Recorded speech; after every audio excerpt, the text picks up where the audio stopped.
The High Counselor Xylos did not look down on the new primitive species they had found. Xylos simply did not look at them at all. From his elevated command throne aboard the flagship Imperial Zenith, Xylos saw the whole of the Earth system as a tiny, dull green marble floating near the outer edge of their vast stellar holdings. The planet was rich in water and metal, which made it valuable, but the creatures who lived on it were, by all preliminary measures, insignificant. The Athelian Galactic Empire was ancient, older than the collective memory of 1,000 worlds. Their ships were colossal, designed in smooth, unyielding black curves. Their technology was perfected, their laws unchanging, and their rule absolute. When the Empire issued a decree, the universe obeyed. Xylos leaned forward, his multifaceted eyes focusing on the display. He watched the transmission package travel the light years to the small blue world. This was the Edict of Benevolent Assimilation. The title was standard, meaning, surrender now, give us your resources, and your simple people will be granted the honor of living under our perfect law. Has the message been confirmed as received by the local governing body? Xylos asked, his voice a low musical rumble that needed no amplification in the cavernous bridge. A subordinate officer, Commander Krell, checked a console. Confirmed, Counselor. They acknowledged receipt of the full data packet 20 minutes ago. We await their required declaration of submission. Xylos dismissed them with a wave of one large segmented hand. Good. We will proceed with the logistical phase. Prepare the landing teams for a standard, non-violent occupation. Their infrastructure will be useful if undamaged. The idea that they would meet resistance was not even considered. The formality of the edict was simply the necessary first step before collecting their new property. Meanwhile, on the damp, cold side of Earth's moon, in a small bunker that smelled of ozone and recycled air, Alex Vance looked at the edict. Alex was the United Earth Council's chosen representative, a man whose face rarely showed surprise or anger. He was a diplomat, but more than that, he was a reader of people, a man built for patience. The edict was displayed on a simple glass screen. It was long, thousands of pages of complex legalese, but the core message was clear: kneel or be wiped clean. Alex had read the Athelian history files in the weeks leading up to this. He knew they had never faced an enemy that did not, eventually, break and run. They saw war as a mathematical problem to be solved with overwhelming force. They did not understand spite. They did not understand stubbornness. He adjusted the small collar of his plain gray uniform. Around him, the bunker was quiet. Scientists and military analysts waited, their faces tight with fear and anticipation. They had prepared for weeks, converting old code, rerouting power, and hiding every crucial piece of data. They had already made their plans, but the universe was waiting for this single moment, the moment of humanity's official reply. Status of the primary reply conduit, Alex asked a technician. Secure, Mr. Vance. It's a direct, encrypted burst, just enough bandwidth for one word of their language or a short phrase in ours. Alex nodded, his gaze returning to the edict, which promised them protection in exchange for their sovereignty. He typed a single character onto a blank message window. He reviewed the character, ensuring it was correct in the Athelian Universal Lexicon. It was the simple particle of opposition, the universal sign of denial. Then, with a gentle tap of his index finger, Alex Vance sent the message back toward the Imperial Zenith. Back aboard the flagship, High Counselor Xylos was already reviewing the schematics for the Earth's most promising mineral deposits when Commander Krell's voice crackled with confusion. "Counselor, the Terran reply has arrived. It is non-standard." Xylos paused his data stream. "Explain. Did they append their surrendered data in a non-compliant format?" "No, Counselor. It is not data. It is a single, extremely low bandwidth message, a single word." Krell sounded genuinely distressed, an emotion rare aboard the Zenith. "Display it," Xylos ordered, annoyance creeping into his voice. The message appeared in the center of the vast command bridge. It was a single, three-dimensional, glowing Athelian symbol, broadcasted clearly and perfectly. It read, "No." A moment of absolute silence fell over the bridge crew. Then a few low, confused chuckles started. Did the primitives think this was a joke? A declaration of defiance written in a language they barely grasped? It was an absurdity. Xylos did not laugh. He felt a slow, terrible heat rise through his ancient chitinous plates. This was not a joke.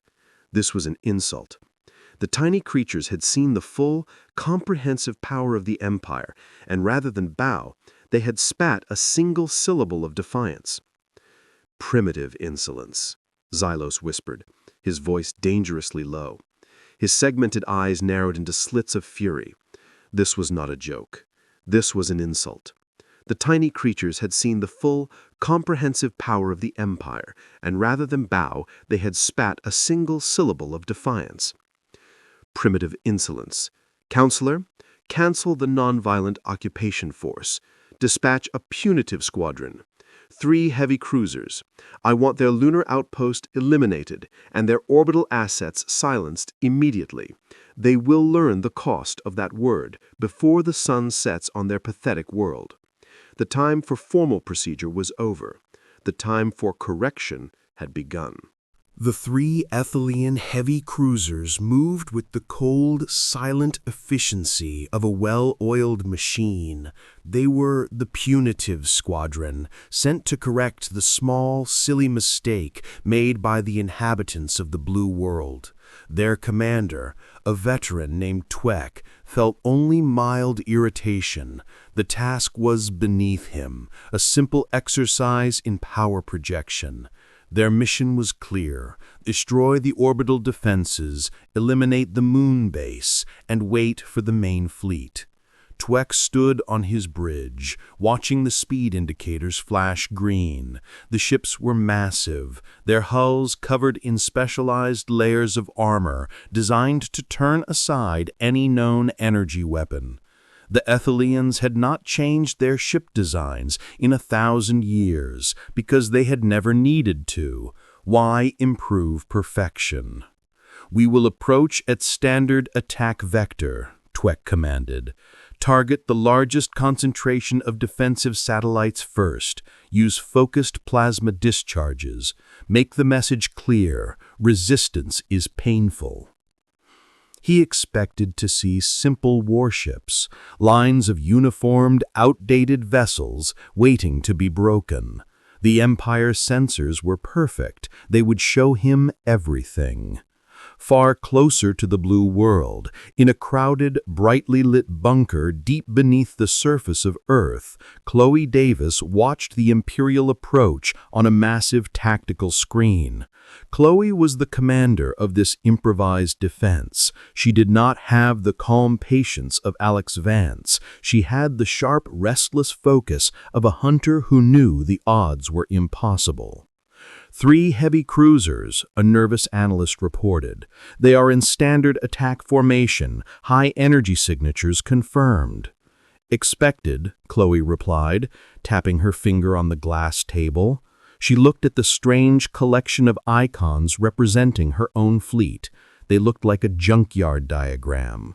There was the Freight King, an old ore hauler, and the Goliath, a repurposed space station module. Her forces were few and weak, but they were fast and weird. This was the adaptation doctrine. Humanity could not build ships as big or powerful as the Empire's, so they built weapons that the Empire couldn't understand. Their strength was chaos. Their strategy was to break the rules the Empire didn't even know existed. "Send the signal to all vessels," Chloe said. "Full chaotic deployment. Remember your mission. Get inside their minimum engagement range. They fight wars of distance. We fight wars of contact. If they can't lock on, they can't shoot." Commander Twek's confusion began moments later. His ship's sensors suddenly reported a massive influx of contacts, far more than the supposed orbital defense force. Worse, the contacts were erratic. They were moving at impossible angles, constantly shifting speed, and many of them had a sensor profile that looked like space garbage. "What is this clutter?" Twek demanded. "Filter out the non-combatant signatures." "Commander, we are attempting to filter," Krell reported nervously, "but they are all broadcasting military IIFs. And, wait, they are changing their IIF every 30 seconds. One of the large contacts is an industrial deep space tug, but its energy signature shows it is armed with a kinetic cannon of non-imperial design." Before Twek could fully process the information, the battle began.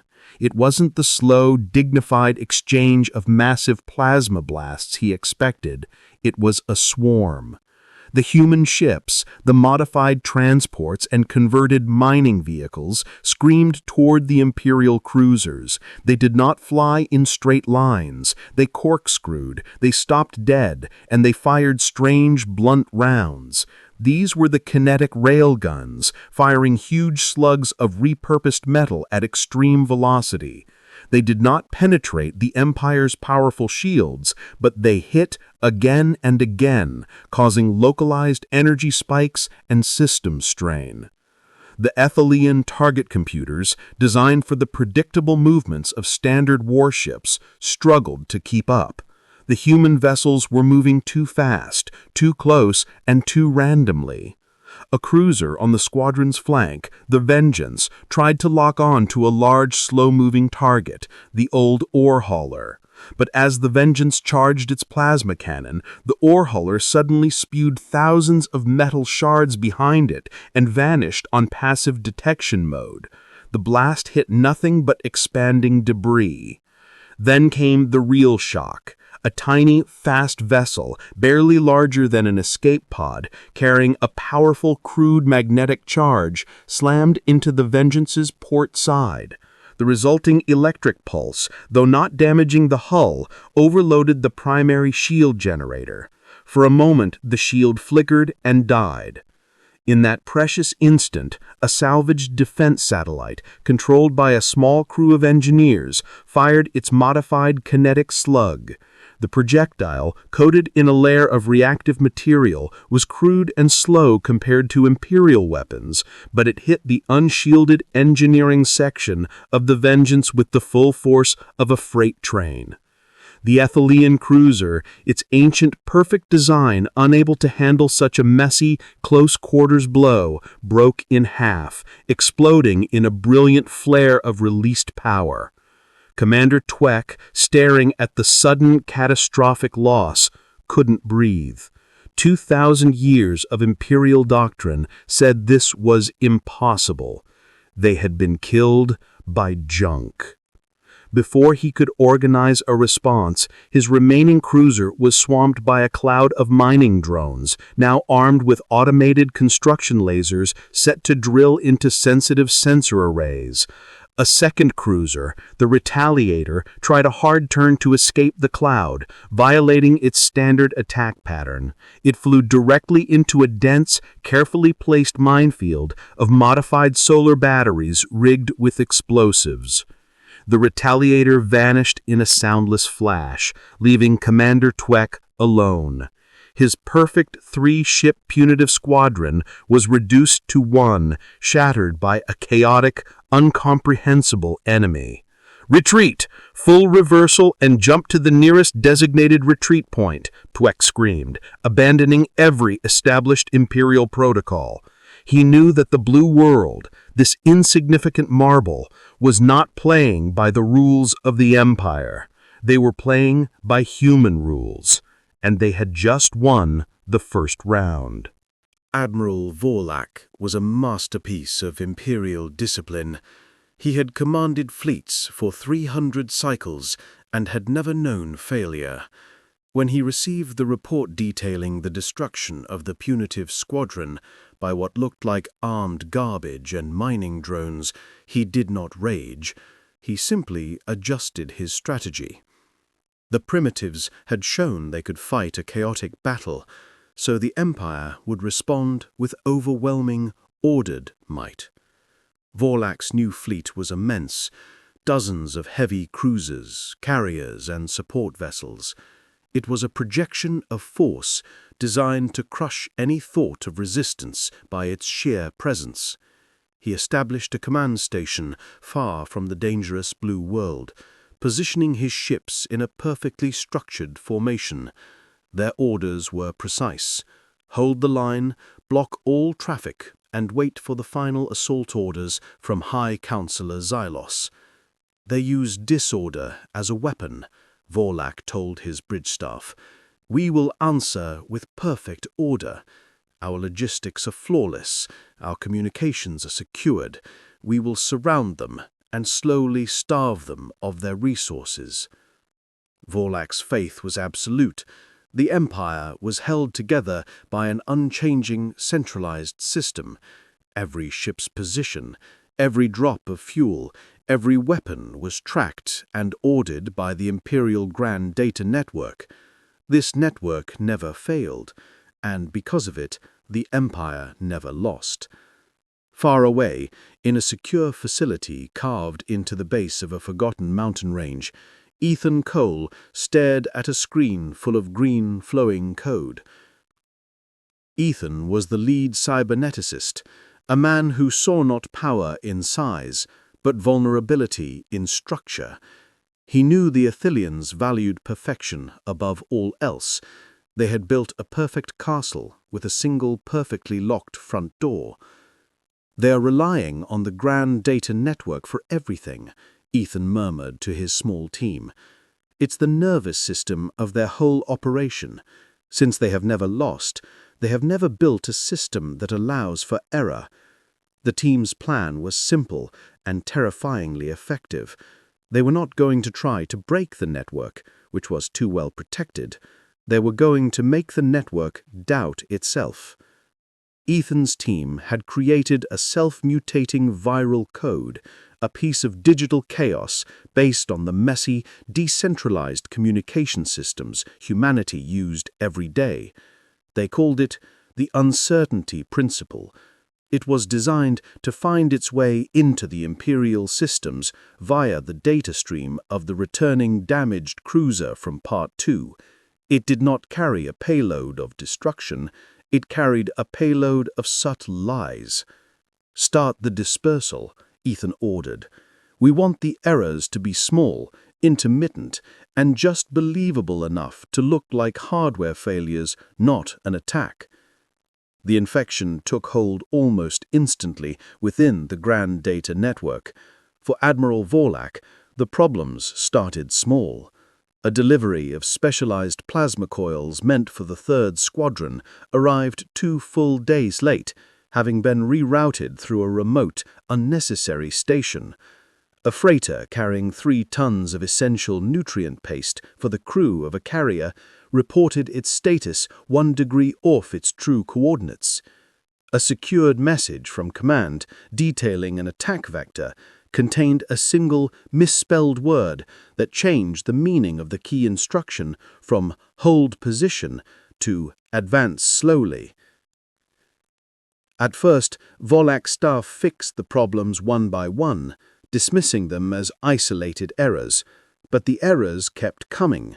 They were never catastrophic, but they were everywhere. A supply ship meant for refueling a carrier arrived with an empty cargo bay, its manifest showing the fuel had been delivered to a random science outpost 50 light-years away. 2 destroyers reported a phantom enemy contact on their long-range scanners that vanished upon closer inspection. The internal timekeeping systems of several ships began drifting, just seconds apart, making coordinated jumps impossible without manual checks. Vorlak grew frustrated. He had hundreds of ships, but his officers were spending all their time cross-checking data, arguing with supply depots, and physically verifying coordinates. The Empire's rigid reliance on data was turning their operations into a slow, grinding halt. Trust began to break down. "The reports show the fuel is there, Admiral," a logistics officer would argue, pointing to the screen. "But the fuel dock is empty," the portmaster would scream over the secured channel. "We have 3,000 crew waiting." Vorlek realized the terrifying truth. He had a perfect war machine, but the instructions it was running on were slightly, constantly, and maddeningly wrong. He couldn't trust his senses, he couldn't trust his supplies, and he couldn't even fully trust his own internal clocks. The very centralization that was the Empire's strength had been turned against it. Humanity had not fought their fleet, they had infected their way of life. The massive Imperial fleet, designed to sweep across the sector, sat stalled, paralyzed by internal confusion, its power uselessly held in check by a relentless, invisible enemy they had dismissed as primitive. They were ready for war, but they had been forced into an agonizing internal siege. High Counselor Xylos stood tall on his bridge, but his rigid body language showed deep frustration. His huge force, meant to crush the Terrans, was now stuck in place, choking on bad data and late fuel. The war was not going according to the old Imperial books, and Xylos hated surprises. He ordered a temporary stop to the main assault. Before the final attack, he decided to send a massive ground invasion force to the surface to secure key areas and start the work of taking over.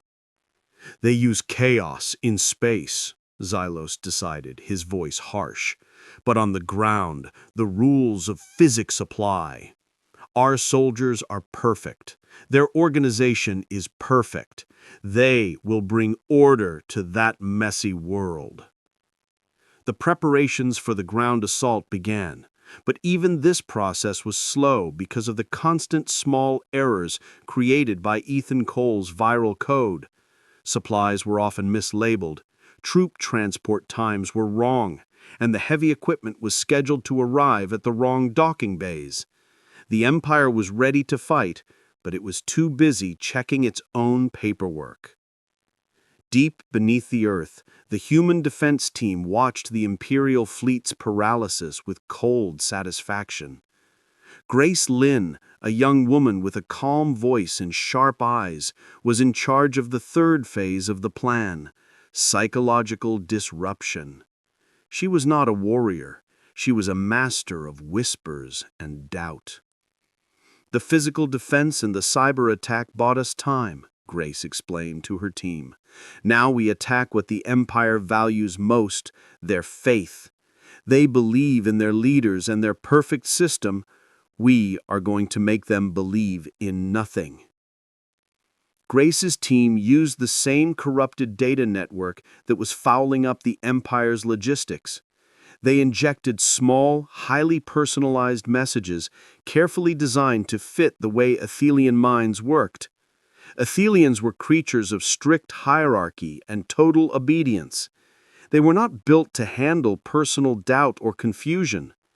The messages were simple and constant, almost like a quiet drip of poison. To the supply officers, who were desperately waiting for nutrient paste and water, the messages provided accurate, detailed information about the massive, untouched reserves of luxury goods sitting on Xylos's flagship, reserves that were only for the highest-ranking commanders. "Your emperor eats well, while your crew goes without." To the engineering teams who were struggling to fix systems that weren't really broken, the messages showed false internal reports that blamed their technical incompetence for the problems. "The leadership knows you are failing, and they are preparing to replace you." The most powerful messages went to the ordinary ground soldiers who were getting ready for the landing. The Imperial leaders had always described humans as savage, unpredictable beasts. But Grace's team found small, low-bandwidth ways to broadcast simple, short video loops of human life. They showed a small child laughing while playing with a dog, a simple human family eating a meal, or an old person quietly reading a book. No sound, just images of quiet, ordinary life. The message was not, "We are strong." The message was, "We are just like you, but smaller." Aboard the Vindicator, Admiral Vorlak's remaining flagship, The tension was unbearable. Vorlak kept finding little notes on his personal terminal, notes that should have been sent to his executive officer, not him. These notes detailed small acts of negligence by his subordinates, a slight miscalculation in fuel consumption, a tiny delay in a ship rotation. The notes were always accurate, always petty, and always made Vorlak doubt his staff. He began holding long, stressful meetings asking his loyal officers to explain tiny errors that did not matter in the grand scheme of war. He was no longer focusing on the enemy, he was focusing on internal imperfection. His perfect discipline was turning into paranoia. Out in the crowded troop transport decks, the soldiers were also changing. They were highly trained killers, but the sudden images of human life caused deep confusion. The creature they were sent to destroy did not look like the raging monster in their briefings. It looked harmless and small. Why were they sacrificing their safety, dealing with all this logistical failure, just to crush a small, pathetic civilization? A corporal named Darren, who had seen the images of a child waving, suddenly reported that his heavy assault vehicle was having a critical power failure. It was a lie, but he needed a reason not to step onto the shuttle. His fear of engaging this seemingly innocent enemy was greater than his fear of imperial punishment. Other reports of equipment failure began to multiply across the fleet. Not real failures caused by the virus, but reported failures caused by doubt. The Athelian war machine, built on a foundation of perfect logic and unquestioning faith, was crumbling under the smallest weight of human kindness and targeted lies. The ground invasion was delayed not by human weapons, but by human psychology. The Empire was starting to look inward, and what they saw was not perfection, but failure. High Counselor Xylos's personal flagship, the Imperator, was a mountain of metal and light. It jumped into the system far from the stalled fleet, a vessel of perfect, terrifying power. Xylos had come to fix the embarrassing mess. He looked at the reports of confusion, the delays, and the small acts of resistance, and he felt only contempt for his commanders. They had allowed the enemy's small tricks to defeat them. "This stops now," Xylos commanded on his bridge, his voice echoing in the vast, silent room. "The petty disruptions end with my arrival. We are the Empire. We do not stop for bad paperwork or sad pictures. Initiate the full orbital bombardment sequence. Clear the path. We will cleanse the surface and return order to this sector." Admiral Vorlak, his face pale from weeks of doubt and exhaustion, tried to object. "High Counselor, our logistical integrity is compromised. Our tactical data is corrupted. We cannot coordinate the fleet safely. We risk internal—" Xylos silenced him with a cold glare. "Risk? The only risk is allowing these primitives to think they are powerful. Your lack of faith is your failure, Admiral. I will show you how war is won." Xylos began the countdown for the strike. He was so focused on the blue world below that he did not see the real attack coming from within his own perfect system. In the Earth bunker, Alex Vance watched the arrival of the Imperator. This was the moment of absolute danger, but also the moment of total opportunity. His face was calm, reflecting the cold resolve he had shown Xylos weeks before. "Xylos is committing his full power," Alex told his command team. "He is relying on the one thing we know is broken, his internal faith. The defense grid is ready for the first wave, but that's not the plan. Grace, Ethan, it's time for the final move. Hit the financial core." The Imperial Grand Data Network, still infected with Ethan Cole's viral chaos, was ready. Grace Lynn's team unleashed the final package, codenamed The Great Doubt. This package did not contain battlefield errors. It was a rapid flood of hyper-realistic yet completely false economic reports. These reports detailed the immediate collapse of the Empire's core currency due to a failed energy project in a key manufacturing sector, coupled with the sudden, unauthorized dumping of massive resource stockpiles by high-ranking officials. It looked like an inside job, a panic among the elite. Furthermore, leveraging the existing atmosphere of paranoia created in Part 4, the code inserted deeply believable but fake internal communiques. These communiques suggested that Xylos himself was secretly preparing to abandon the Terran sector, moving his personal wealth and assets to a secure zone, leaving his commanders to face a prolonged, resource-draining war. The information was instantly believable because the logistics had already been proven faulty, and the soldiers already doubted their leaders. High Counselor Xylos was about to give the final command when the first system-wide alert hit the Imperator's bridge. It was not a combat warning. It was a financial contagion alert. The entire bridge crew suddenly stopped. Athelian officers lived and died by their rank and their long-term economic stability. A second later, the news filtered through the compromised command channels. The imperial currency had lost half its value in moments. Ships in dozens of distant systems were reporting that their pay accounts were empty. The seamless flow of the galactic economy had stuttered and stopped. Before Xylos could process the economic shock, a second, more political shock hit. An officer who had secretly received one of Grace's fake communiques stepped forward. "High Counselor, I must request verification of your command authority. Reports from Sector 7 suggest an immediate transfer of power is underway due to your unexpected resource allocation." The officer was repeating a lie, but it sounded real because the data system that was supposed to verify the truth was unreliable. Xylos, furious, tried to have the officer arrested, but the security team hesitated. They too had received whispers of Xylos's political downfall and feared they would be arresting the new regime's future enemy. The entire flagship, designed for perfect obedience, was paralyzed by internal distrust. Xylos was no longer fighting humanity. He was fighting his own government, his own system, and his own subordinates, all of whom suddenly believed he was either incompetent or a traitor. Xylos looked at the blue world on his screen. He saw the small, organized, ready defense fleet waiting below, but he knew they were not the real threat. The real enemy was the doubt, the lies, and the ability of those small creatures to find the one invisible, untouchable flaw in his perfect empire. Humanity did not fight with plasma, they fought with truth and suggestion. His political survival was more important than conquering a single, insignificant world. With a defeated sigh that was almost unheard, he gave the only command that mattered. "Recall all ships. Immediate, full system withdrawal. We are not to engage these Terrans. They are not worth the internal cost. Set a new perimeter 1,000 light-years distant." The Imperial fleet, never having fired its powerful main weapons, turned and retreated.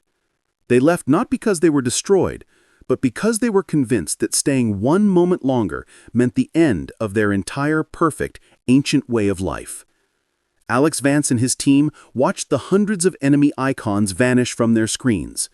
The victory was quiet, achieved not by killing the enemy, but by teaching them fear, the fear of their own flaws. The Galactic Empire had planned to rule. Humanity had simply shown them that ruling requires more than power. It requires a kind of messy, chaotic adaptability the Empire had long forgotten.